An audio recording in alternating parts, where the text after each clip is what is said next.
안녕하세요. 오늘은 당신이 공유해 주신 아처 에비에이션, 티커 ACHR이죠. 이 주식 투자 심층 분석 보고서를 가지고 얘기를 나눠볼까 합니다. 네, 도심항공 모빌리티, 소위 에어택시 시대를 여려는 아주 흥미로운 기업인데요. 맞습니다. 현재 주가가 한 $10 근처인데 이 가격에 숨겨진 기회, 또 위험은 뭘지 오늘 핵심만 딱딱 짚어보겠습니다. 네, 아처. 그 전기 수직 이착륙 항공기 EVTOL이라고 하죠. 이걸 개발해서 미래 운송의 어떤 패러다임을 바꾸려는 회사입니다. EVTOL이요? 네, 유나이티드 항공이나 스텔란티스 같은 굉장히 큰 기업들하고 파트너십도 맺었고요. 파트너들이 쟁쟁하네요. 그렇죠. 이미 약 60억 달러 규모의 수주 잔고를 확보했다는 점, 이건 분명히 인상적입니다. $60억? 와, 아직 하늘을 나는 택시를 본 적도 없는데 벌써 그 정도 규모라니 대단한데요. 네, 잠재력은 크다고 볼 수 있죠. 게다가 모건 스탠리는 이 저고도 항공기 시장이 2050년까지 무려 $9조 규모로 커질 수 있다. 이렇게 전망한다면서요. 네, 전망치는 정말 어마어마합니다. 거대한 잠재력이 느껴지는 부분이죠. 네. 근데 보고서를 보면 이게 마냥 또 장밋빛만은 아닌 것 같아요. 맞습니다. 여기서 이제 좀 현실적인 부분을 짚어봐야 하는데요. 아처는 아직 실제 매출이 발생하지 않습니다. 매출이 아직 없군요. 네, 소위 프리레비뉴 상태인 거죠. 그 수조 계약이라는 건 미래의 약속이지 당장 돈을 버는 구조는 아니라는 겁니다. 약속 어음 같은 거네요. 그렇죠. 2025년 1분기 손실폭이 예상보다는 좀 줄었다고는 해요. 실제로는 마이너스 0.17달러인데 예상치가 마이너스 0.28달러였거든요. 예상보단 덜 나빴다. 네. 하지만 여전히 적자 상태고요. 또 약 20억 달러의 유동성을 확보하고 있다고 해도 이게 연구 개발하고 운영에 계속 돈이 들어가니까 현금 소진 속도가 상당히 빠르다는 점. 이게 주요 고려 사항입니다.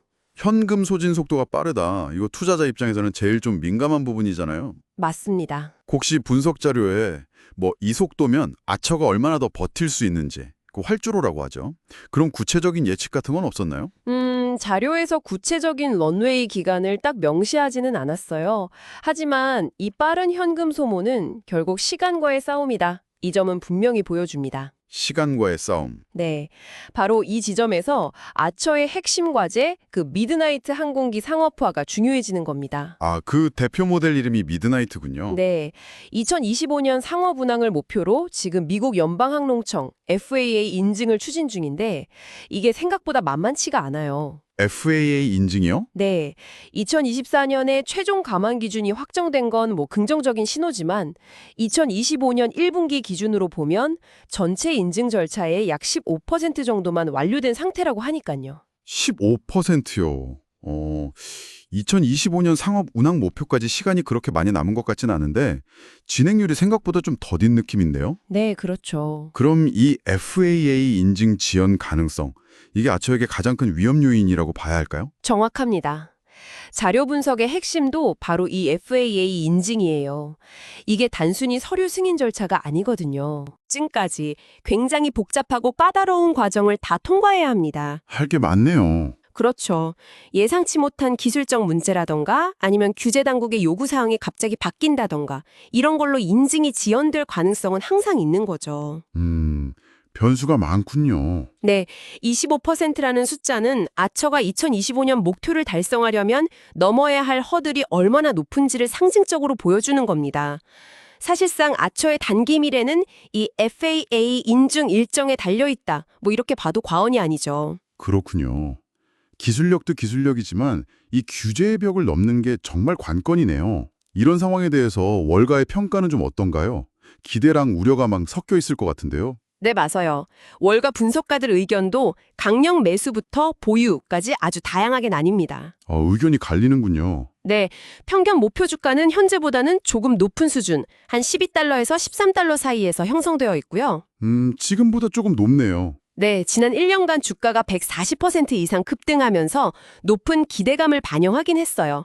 하지만 동시에 주가 변동성이 매우 크다는 점도 주목해야 합니다. 변동성이 크다. 네, 베타 값이 3.13인데 이건 시장 전체 움직임보다 3배 이상 민감하게 반응한다는 뜻이에요. 3배요? 와, 네, 그러니까 작은 뉴스 하나에도 주가가 크게 출렁일 수 있다는 거죠. 야, 3배 이상 민감하다면 투자자 입장에서는 정말 심장이 막 쫄깃해지겠는데요. 그렇죠. 정말 롤러코스터 타는 기분일 수 있습니다. 게다가 아직 매출도 없는 회사의 시가총액이 약 54억 달러에 달한다는 점도 이건 좀 부담스럽다는 지적도 있고요. 맞습니다. 그 정도 중요한 포인트죠. 그야말로 이거 뭐 아니면 도식에 투자가 될 수도 있겠네요. 맞아요.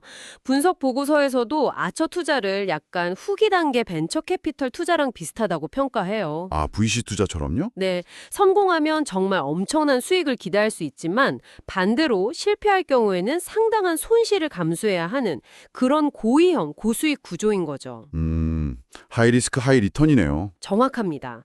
그래서 혁신 기술에 대한 어떤 믿음, 그리고 냉정한 현실 인식 사이에서 균형을 잘 잡는 게 중요하다고 봅니다. 네, 정리를 좀 해보면 아처는 혁신적인 EBTOL 기술, 또 거대한 시장 잠재력이라는 아주 밝은 면이 있고요. 네. 동시에 매출은 아직 없고 FA 인증은 더디고 현금은 빨리 소진되는 그런 좀 어두운 면도 함께 가진 기업이군요. 그렇습니다.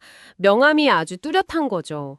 그래서 분석 자료에서도 단기적인 주가 변동에 너무 이렇게 일희일비하기보다는 좀 더 긴 호흡으로 봐야 한다고 얘기해요. 긴 호흡이요? 네.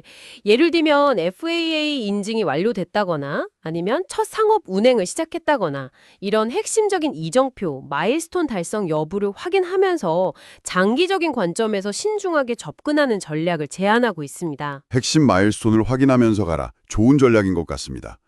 오늘 저희가 함께 짚어본 내용들이 아처 에비에이션이라는 기업, 그리고 이 미래 항공 모빌리티라는 흥미로운 분야를 이해하시는 데 좀 깊이를 더하고 당신의 현명한 판단에 조금이나마 도움이 되었기를 바랍니다. 네. 마지막으로 이런 질문을 한번 던져보고 싶네요. 아처와 같은 이런 혁신 기술 기업을 평가할 때 당신은 미래에 대한 장밋빛 청산과 현재의 실질적인 재무 및 운영 성과 이 사이에서 어디에 더 무게를 두시겠습니까? 어려운 질문인데요. 그렇죠. 이 질문에 대한 답을 스스로 한번 찾아보시는 것도 의미 있는 시간이 될 거라고 생각합니다.